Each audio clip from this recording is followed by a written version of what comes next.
Our next speaker is Dr. Julie Kanter. So she's here to talk to us about hemoglobin SC. So Dr. Kanter is a professor of medicine and pediatrics at the University of Alabama at Birmingham School of Medicine. She leads the Adult Sickle Cell Center, despite being a pediatrician, and co-leads the Lifespan Comprehensive Sickle Cell Center. So she has two main research focuses: advancing novel therapies through improved understanding of biology and clinical endpoints, and using dissemination and implementation science to improve access to care in sickle cell disease. So Dr. Kanter has received funding from the NIH, NHLBI, HRSA, and the CDC. She's also the president of the National Alliance of Sickle Cell Centers, the first network of sickle cell centers dedicated to reducing barriers and improve access to quality care for people living with sickle cell disease. So a very warm welcome to Dr. Kanter.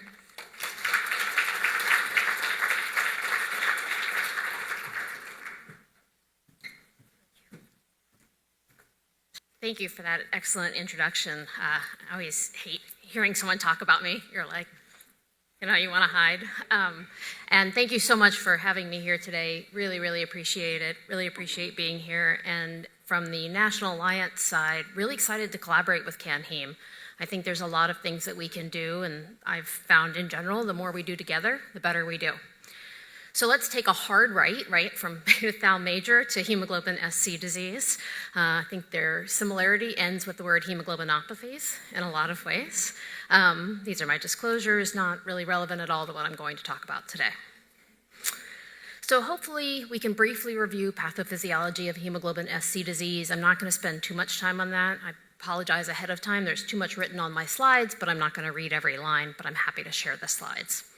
Identify some of the complications that I think people aren't always aware of affecting individuals with SC disease. Talk about the many gaps. What we don't know is far more than what we do know, which I would say is true of a lot of sickle cell disease, but especially in SC, and some of the interventions that are being developed that I think may help us improve some outcomes. So it's our second most common type of sickle cell disease worldwide.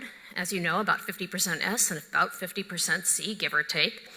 And these don't really mirror what you'd expect if you saw one person with sickle cell trait and one person with hemoglobin C trait, right? It's the marriage that causes problems. And we know the prevalence in the US and the UK as well. I didn't know this. I didn't realize that hemoglobin C was actually even more protective when you have hemoglobin C trait than hemoglobin S trait from malaria. And I didn't know that hemoglobin C mutation first occurred mostly in Burkina Faso. I thought that was really interesting because, as you know, we can see quite a lot of how sickle cell disease has developed over time by watching immigration patterns. The pathophysiology here, don't want to go into too much detail because then you might fall asleep, you just had lunch. But we know that our hemoglobin C-laden red cells have this tendency towards crystallization and cell dehydration, and a lot of questions around the hemoglobin C-induced loss of potassium in water that increases cellular dehydration. So that dehydration here is much more profound than we're seeing in individuals with SS-type disease. And this really contributes to that pathology that I'm going to talk a little bit more about. Another thing that I think we don't talk about enough is my friend band 3 in the red cell. There are a lot of people smarter than me in red cell biology that could tell you more.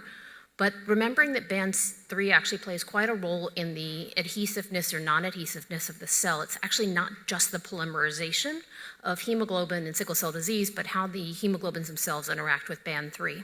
And similar to hemoglobin S, hemoglobin C does have that interaction. So these are just some great pictures. Why not a little electron microscopy for dessert today? You can see the presence of the large visible erythrocytic crystals in circulating red blood cells.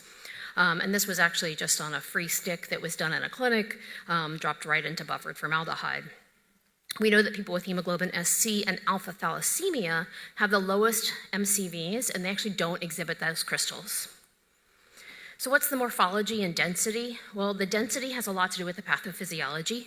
We know that hemoglobin SC cells live for about 40 days, so a little bit longer than those with SS cells, but of course not as long as the average red blood cell. We also know that the red cell density is directly related to the MCHC within the cells, and that all red cells that have hemoglobin C, whether it's hemoglobin C trait or SC disease, are actually denser than the normal red cell. And this is also important because the cell density has a lot to do, we think, with the pathophysiology. This is a really important paper, and I want to spend some time on it because it was just recently published, and I think it's going to introduce some concepts that are going to be really important long term. So we've talked a lot in recent years about ectocytometry and how we're going to use that to better understand hemoglobinopathies and sickle cell disease, both how sticky they are and what that point of sickling is, and then what does that even mean. What this was a study that looked at SS, people with SS disease, people with SS and hydroxyurea, people with SC, and people with SC and hydroxyurea. And those blue arrows, those are telling you what we're talking about right here, which is the SC side of things. And ignore all the significance, because as you can see, everything in this study was pretty significant. But what they looked at was the maximal red cell deformability in normoxia, so in normal oxygen conditions, and then in hypoxia. And the point at which that cell starts to sickle is what we're calling our point of sickling. And there's a lot of interesting things about that. But here I want to point out two interesting things from this study. The first was the point of sickling was lower in the two hemoglobin SC groups compared to those with SS disease.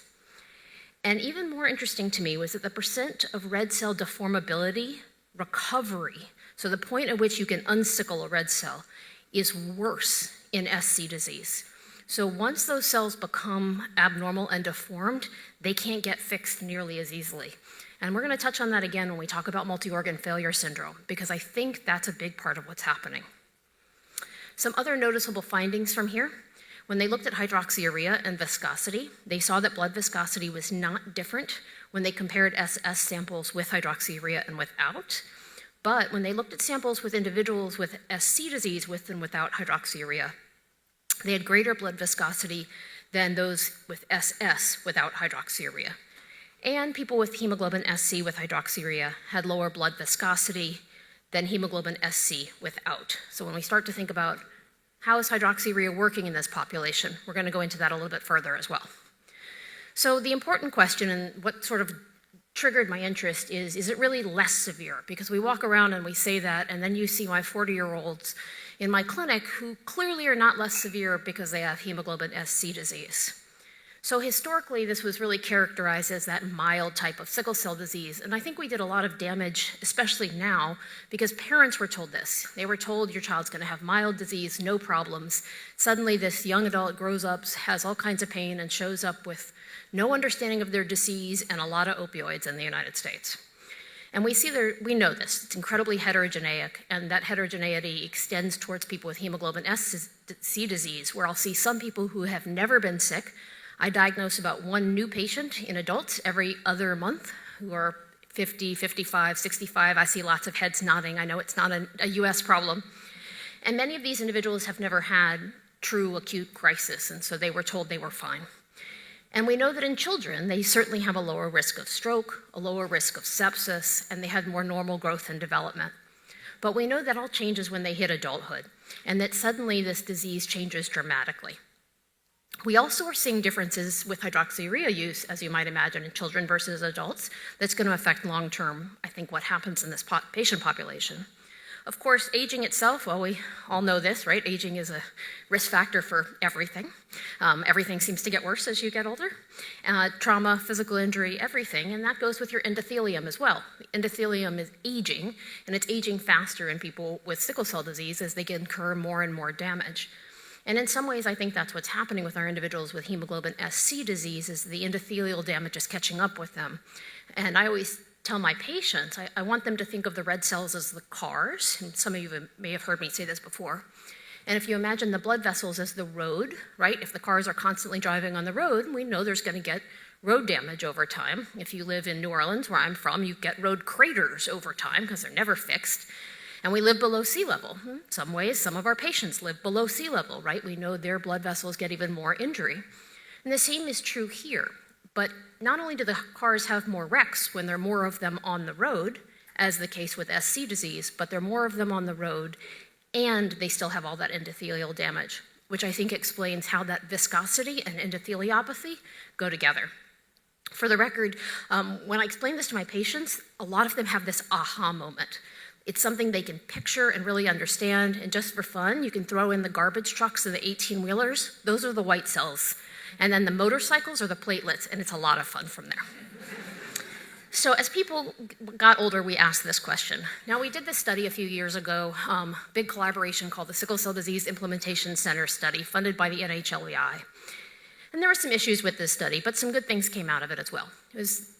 People were enrolled from 15 to 45, and then we looked at various complications. And this was a registry, and part of the problem was that, like almost all good registries, they're going to end when the study ends. It's not really a registry. We're going to fix that as time goes on, and hopefully we can cooperate with CanHaem on that. But the problem here was that we don't actually know what happened to the older individuals, because you couldn't enroll in this if you were over 45. But we looked at individuals from here. They all got a baseline assessment, and they got 2 follow-up assessments. It was a registry, and it was a convenience sample, right? We didn't call everybody on our database. We enrolled whoever was in the clinic. It was done in 8 different centers. We looked at comorbidities, laboratory assessments, patient-reported outcomes, and acute care use. And then we performed this very complicated statistical analysis that I'm not going to say correctly, so I'm not really going to try, but I put it on the screen for you in case you were really interested. The basic gist is we did 3 different sets of odd ratios, where we first used a case control method of comparing individuals with SC to SS disease, because there are a lot more with SS in our database. Then we looked at the age in that model, and then we looked in the third set by a single run for each outcome with the genotypes of interest. See, told you I wouldn't get it right. Here's some of the information that we found. Demographics, I think the most important thing I wanted to call out is that the mean age of the patient population was the same, which I thought was interesting. So yes, we're only enrolling this certain group, but we still have the exact same median age of 28 years of age. And we saw, overall no significant demographic differences. When we looked at sickle cell disease complications, though, and you can see here blue is SC and red is sickle cell anemia of all different genotypes. The y-axis is the number of participants, and the x-axis is each individual complication. The first thing was, unsurprisingly, most people with SC disease had less complications overall than the population with SS disease, but almost everyone had at least one severe complication. The second really important thing that we saw was a significant increase in splenomegaly. I'm well known as the spleen reaper, so in contrast to thalassemia, I think that we should take out everybody's spleen with hemoglobin SC disease, because I've seen such severe splenic sequestration and hypersplenism causing all kinds of problems. And also the amount of retinopathy, right, was twice as much as what we were seeing in sickle cell anemia. We know that, but yet our individual patients don't. And here they were told that they had this less severe disease, so they're really wondering why they're going blind. We also saw a really larger percentage, a slightly larger percentage of anxiety and depression in our population with SC disease versus SS disease that I think was not expected. We also saw a lot of AVN, even though there's a little bit more in the SS population. We saw more pulmonary embolisms than we expected and a frequency of acute chest. These were those odds ratios that I was just telling you about. The odds ratios less than 1 here indicate lower prevalence in hemoglobin SC disease, and the bolded findings really show you significance, and quite a lot of this is what we've already talked about. When you were greater than 1, it was what we saw more of in the SC population, so those areas that I just told you about. What about pregnancy? Now, pregnancy was not studied in my favorite way. You like my Aladdin picture? You can find all kinds of fun things when you Google with images. Anyway. So pregnancy we didn't do this my favorite way in this study, but I wasn't in charge. Here we asked patients to report on their pregnancy outcomes. We didn't necessarily go back and look at the medical records for these pregnancy outcomes, so just have an awareness of that. But we did see a lot of pregnancies in our cohort, and we saw a comparable amount of miscarriages in people with hemoglobin SC compared to those with SS. We also saw quite a lot of people with premature children or with intrauterine growth restriction, very similar to SS disease. We really tried to assess if certain complications, specifically retinopathy, was associated with higher hemoglobin levels to try to add more proof that this was a hyperviscosity issue related to hemoglobin, and sadly we were unable to show you that at all.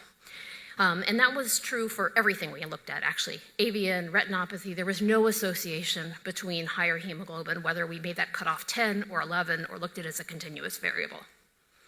So what did we conclude? Obviously that people with hemoglobin SC disease should no longer be considered to have mild disease, but maybe said more clearly they may have worse disease as they age, and the most important is they need to not fall out of care.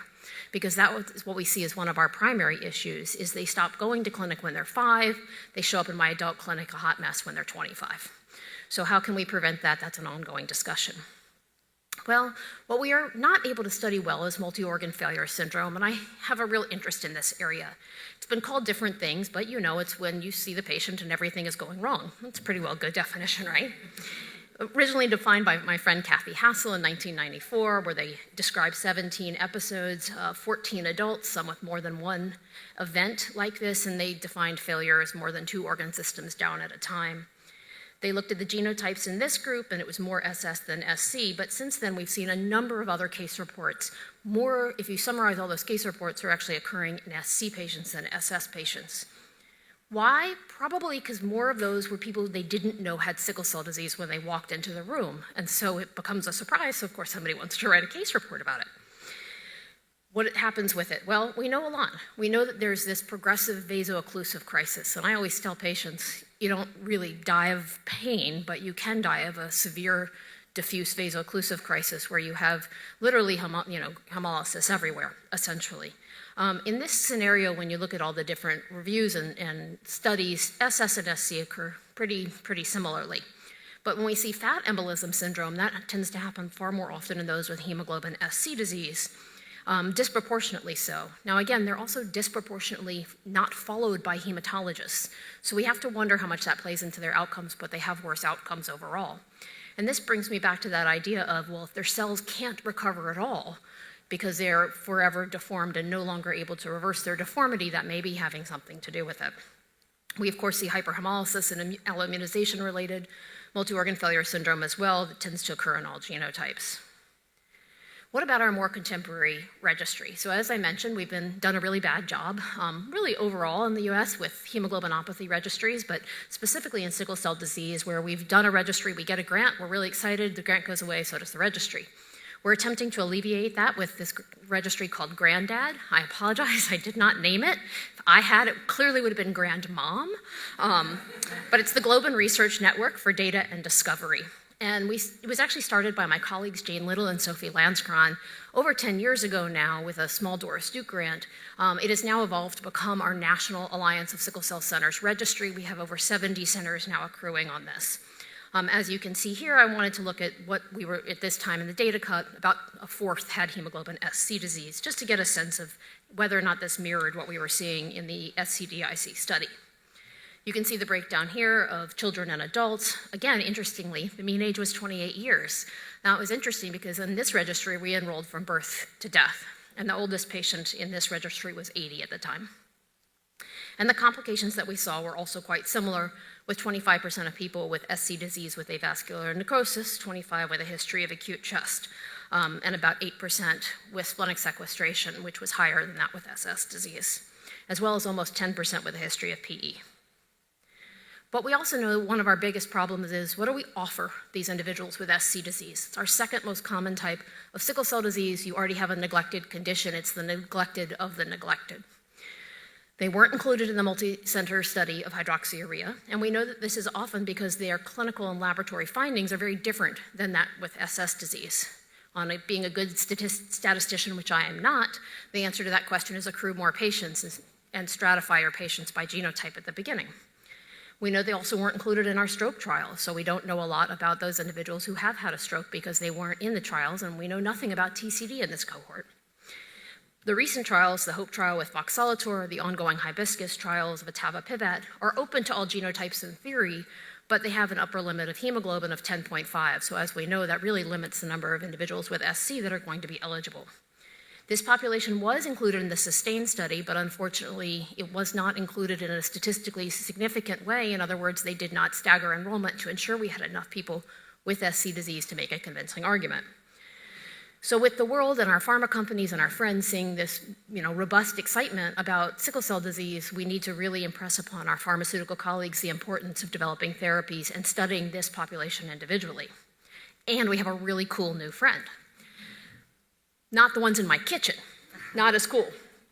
But most recently, we have two groups, one in Cincinnati and one at St. Jude's, that have actually developed a Townes mouse that's going to need a new name because now it's the Townes mouse with SC disease using fancy CRISPR. We have finally a mouse model of sickle cell SC disease, which is the first time we've had this.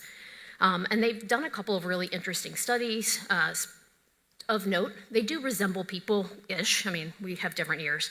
But in that they have moderate anemia, they have severe red cell dehydration, just like clinical hemoglobin SC disease. They have a higher whole blood viscosity, and they have target organ damage very similar, and most notably, significant progressive retinopathy, much worse than the standard Townes mouse. So there are certainly some things we're going to be able to study with this mouse. So they took their new friendly mouse, and they studied hydroxyurea, and I think they found some really interesting things here. They saw a lower, as we know if you use this clinically in your SC population, but still modest increase of hemoglobin F, but really only about up to 7%.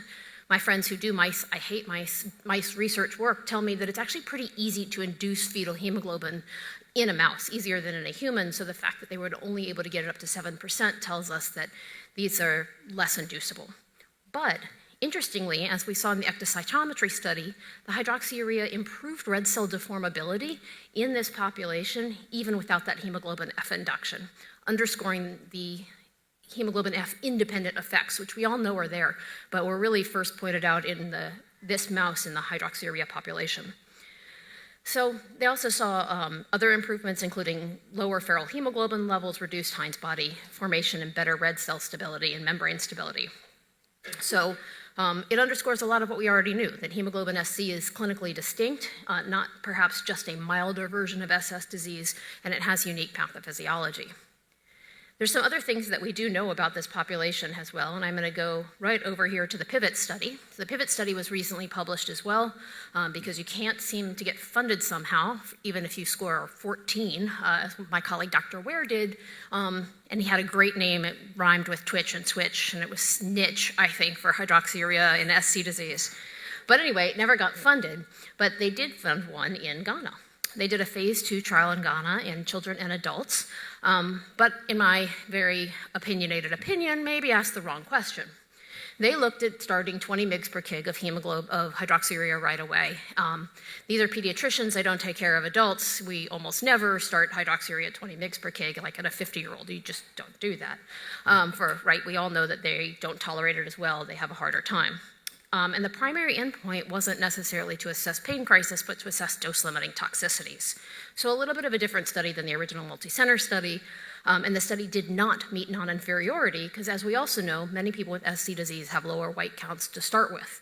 Plus, with big spleens, they have lower platelet counts, and makes the dose-limiting toxicities much faster. Most of these cytopenias were, of course, not life-threatening, they are mild and transient, but it did, unfortunately, result in this study ending earlier.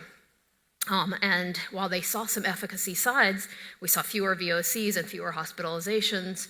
The study wasn't powered for that endpoint, and it was ended before then, and a more definitive trial is still needed.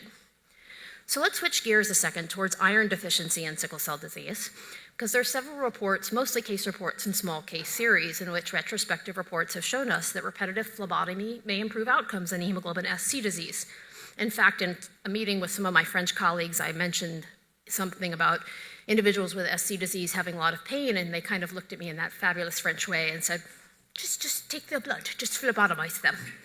Sorry, terrible accent, I'm aware, but I can't say it in French either. But they really rolled their eyes at me, were like, what are you doing? Why are you not using therapeutic phlebotomy? Because it was so used routinely in their clinic. And this is Pablo Bartolucci, so you can tell him I said that. And why do they do that? Well, it results obviously in iron deficiency, which causes a lower MCHC. And it's unclear if the iron deficiency itself is driving the improvements, or if it's driving other improvements related to just having less red cells, right? Less cars on the road, less traffic, less accidents, less adhesion.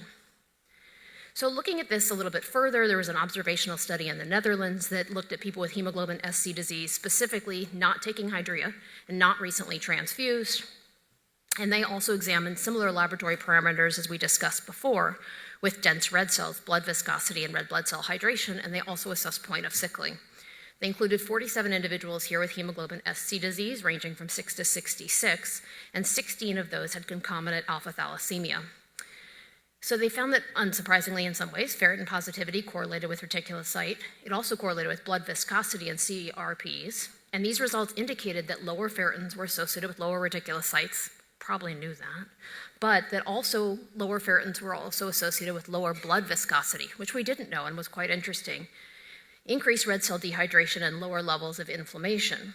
And the rate of sickle cell disease complications was significantly lower in the patients who were iron deficient compared to those with higher ferritin levels. So this seemed to say that iron deficiency was associated with a lower retic count, lower blood viscosity, and better outcomes. At another center treating 179 patients with hemoglobin SC disease, they found that 64 patients qualify for a similar study in therapeutic phlebotomy. Their qualifying characteristics were having a hemoglobin greater than 10.5, having at least one pre-specified complication as listed. And they targeted a hemoglobin of about 9.5 to 10 when they were doing phlebotomy. And they noted a good clinical response in 71%, which they defined in numerous ways: decreased acute care, decreased pain, absence of other new spleen infarcts, and other things. And so when we tried to understand how we could do this, we actually mirrored this initial study that was the French study, who they told me, why aren't you just doing this? And here they did something similar. They had 100 patients in their group, 27 with SC disease. Similarly, the main complications were pain, as well as retinopathy. Their median age was also similar. They had 21 in this group that they included for analysis, and the hemoglobin initially was 12 at baseline, the LDH of 323, the bilirubin 1.3, so very similar with a ferritin of 68. They did repeated phlebotomy, each time giving 500 mils of fluid, and they did this every 7 to 14 days, which I thought was really interesting, because getting people to come back to your clinic every 7 to 14 days is not necessarily easy. And that they found, unsurprisingly, that the more they did phlebotomy, the lower the hemoglobins got. I mean, that was a good outcome, but I'm going to write a study like that soon. So the median hemoglobin went down by over a gram, but they did find this also was associated with improved hemolytic parameters, as well as complete or significant improvement in their pain. And they interestingly reported an improvement in fatigue despite a lower hemoglobin. So this was decided to be highly acceptable and something to also continue. So why is this? Why would it work? Well, the phlebotomy-induced iron restriction can result in both decreased hematocrit, but is also the MCHC going down. And clinical severity in SC disease is really thought to be due to this abnormal blood rheology that is different than the blood rheology we're seeing in SS disease, and it's driven in a lot of respects by that higher hematocrit. More cars on the road, more concentrated, dense cars. Thus, the clinical improvement might be due to one or the other, or both in a combination. So this is what we need to understand. So now there's some new drugs that are actually looking at this question. There are drugs out there that are now targeting iron restriction. And it's a really interesting pharmacology that I would butcher if I tried to tell you about it. But the beginning of it is that they mimic hepcidin activity as a way of restricting iron. And the original idea, I think, behind some of these therapies was to look at if this would help with iron overload, but it doesn't really seem to, because the iron differential isn't that much, but it does help with the iron loading in the red cells. And so they've been considered, as I mentioned, initially for iron overload, but are now being considered for individuals with frequent pain. And I'm urging most of these companies to really focus their studies on SC disease. We did have one study already of vamifeport that we presented at ASH, I think last year, where they looked at SS disease. But balancing that anemia is like on the point of a nail is pretty complicated. So this is expected to induce an iron-restricted erythropoiesis, and that's the goal. So vamifeport was the first one studied. Again, it started in SS disease, and in this case, it was a small molecule that bound to ferroporitin and directly blocked the iron export from cells, inhibiting the dietary absorption and iron release from liver and spleen macrophages to induce this iron-restricted erythropoiesis. The result was hypochromatic microcytic erythrocytes with hopefully reduced hemoglobin MCHC, or mean hemoglobin concentration. This is the proposed way this all works. Not going to go through it in too much detail, but I thought it was really quite interesting. More recently, there's another study coming to fruition that will be including individuals with hemoglobin SC disease. I do consult for this company. I did beg, plead, and maybe tried to bribe, but it failed them to include individuals with hemoglobin SC disease, but I get no revenue from that, and there is no data for me to share with you, so nothing confidential and all available on clinicaltrials.gov. But it is a monoclonal antibody against TMPRSS6, and it's to increase the endogenous expression of hepcidin. They're not only studying this in sickle cell disease, but also in PV. And they initiated this study by, again, increasing hepcidin as a way of reducing iron levels to have that same effect as therapeutic phlebotomy, but perhaps easier.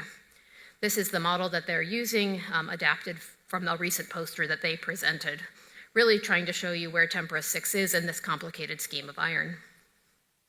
So what about other novel hemoglobin F inducers in SC disease? Is there an option for therapies here? Well, in contemporary SC cohorts, we know that baseline hemoglobin F is low. Most individuals untreated sit around 1 to 2% of fetal hemoglobin. The PIVOT study specifically reported that the mean baseline hemoglobin F was 1.8%. And we would think that mechanistically, any increase in fetal hemoglobin will, of course, abrogate the effect of SC as a combined abnormality in each red cell, and that would dilute it and reduce the polymerization. The mouse data suggests you can get modest rises with hydroxyurea, but there may be other newer drugs that have less dose-limiting complications because they're not bone marrow suppressants. So what do we get from all of this? Well, I think there's hope. I'm really excited about some of the new agents that are going to induce fetal hemoglobin because I think we'll have a better chance of using them effectively to assess their use in hemoglobin SC disease, though I can't say for sure whether that effect will have the same use as hydroxyurea. Again, realizing that I don't think we completely understand if hydroxyurea derives its most benefit from fetal hemoglobin versus its anti-inflammatory properties. We can certainly say that at least in adulthood, hemoglobin SC disease is not less severe, especially as people age, and that both the SC-DIC and granddad cohorts showed us that almost everyone who is at least 16 years of age had at least one major complication from their hemoglobin SC disease, and many with multi-organ complications. And the disease is different and needs attention both in the lab and in the clinic to improve outcomes for affected individuals. Otherwise, we're going to keep doing the same thing over and over again and thereby define Albert Einstein's definition of insanity. So, some quick take-home points. Most important, we have to ensure these individuals stay in care. We found the biggest failure to transition in my population when I arrived at UAB was the failure to stay in pediatric care. If you made it to the transition doorway, 95% of the time you walk through and you come out on the adult side. Who was the most likely to not transition? It was everybody with hemoglobin SC disease. When you broke that down, you could see it was people not on transfusions and not on hydroxyurea, which was everybody with hemoglobin SC disease. So we have to recognize also that these individuals present a unique place in the healthcare system. I've had numerous individuals who presented that were not aware that they had sickle cell disease. One last quick story is I have one of my most favorite patients ever. She was 54. And she was seeing rheumatology for rheumatoid arthritis.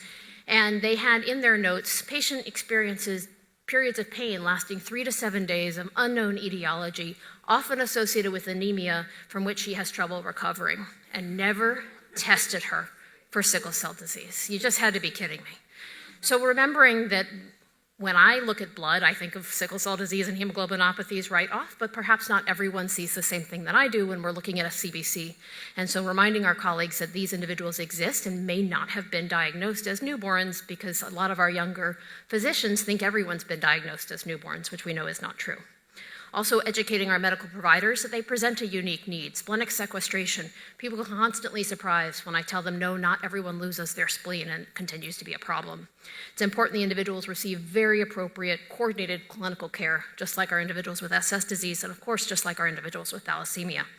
And that they must be included in more clinical trials in a statistically appropriate way to power our assessment of outcomes. And I am looking forward to the future. Happy to take any questions.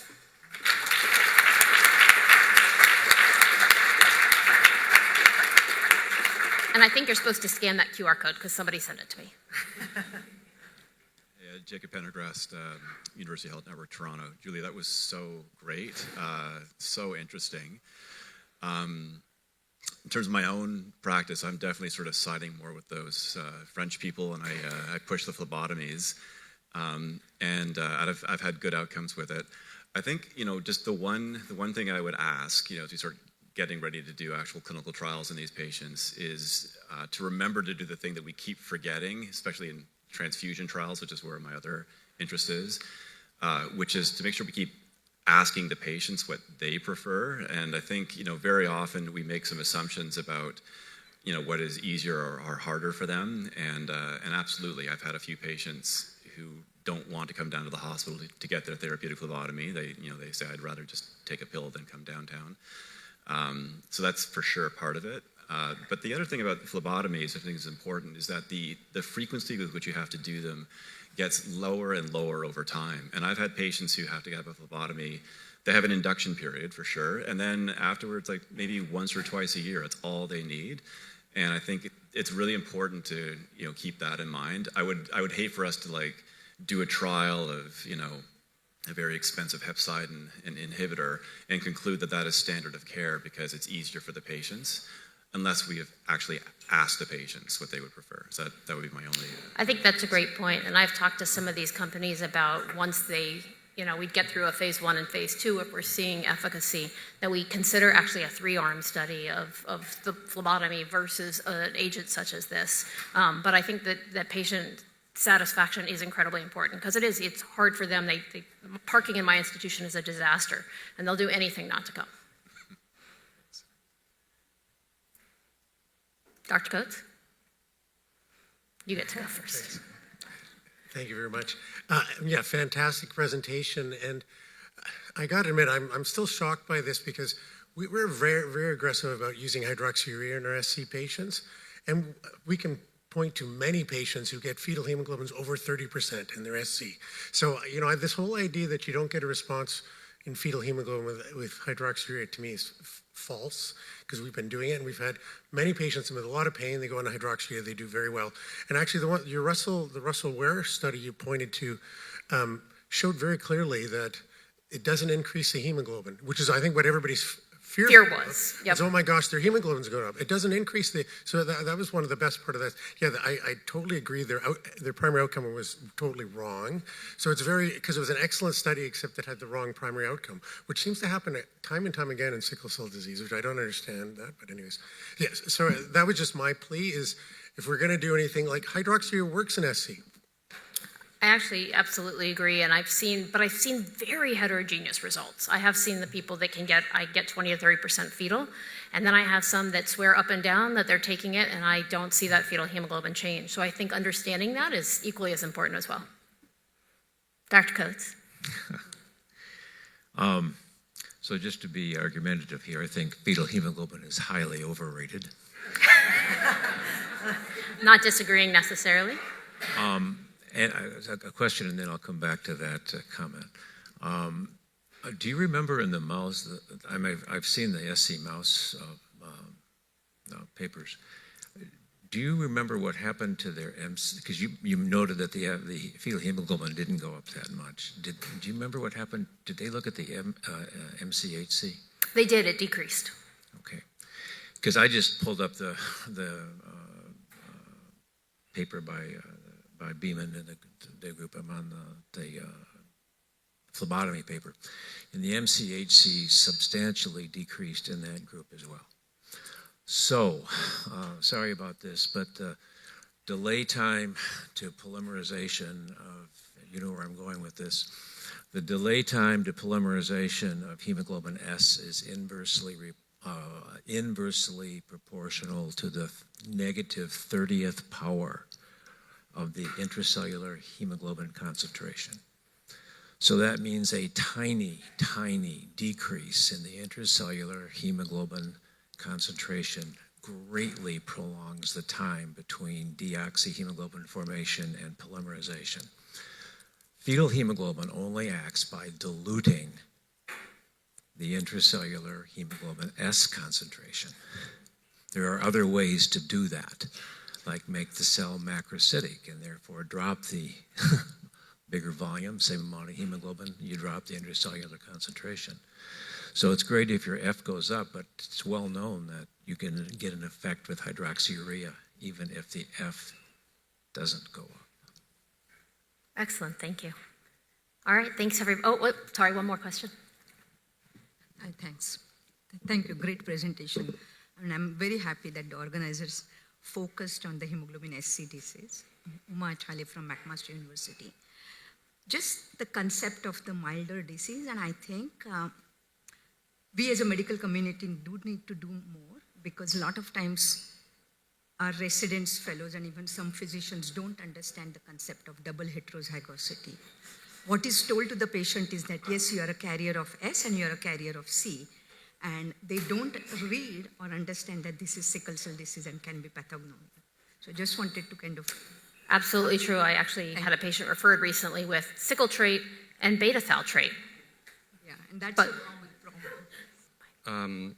My question is, I have patients with on exchange transfusion as well who become iron deficient, and the advice we get from iron clinics is replace the iron before they get symptomatic. And now I'm wondering with my phlebotomy SC patients that are getting iron deficient, I actually was targeting a hematocrit that's lower, not an iron that is lower. So I was considering also replacing the iron. But am I chasing my tail that way? So I think it's a great question, and it's actually something I did return to my French colleagues and ask them, because they do have the experience, and they maintain a ferritin of about 10 to 20 in those individuals. So they are relatively iron deficient, and I do replace iron to keep them at that level. And I think you want to comment on that? Yes, thanks. Actually, it's very challenging with the iron. So what I did is I went to see my colleagues who do phlebotomies in polycythemia vera, and I asked them, how do you know when you remove too much iron? And so we made up a little questionnaire with all the PICA symptoms, and I tell patients, like, if you really have like restless leg syndrome, if you start to crave for non-food items like chewing on ice, and I have this whole list, and it sounds very weird, but I tell the patients, like, this is very weird, but if that happens, tell us, because that means maybe we remove too much iron. But we don't want to supplement, because that would just mean I have to do more phlebotomies, and that works. And what we are also doing is when we have SC patients who have low ferritin, we just don't replace, like if it's due to menstruations and stuff like that, because there's this feeling that it might help them.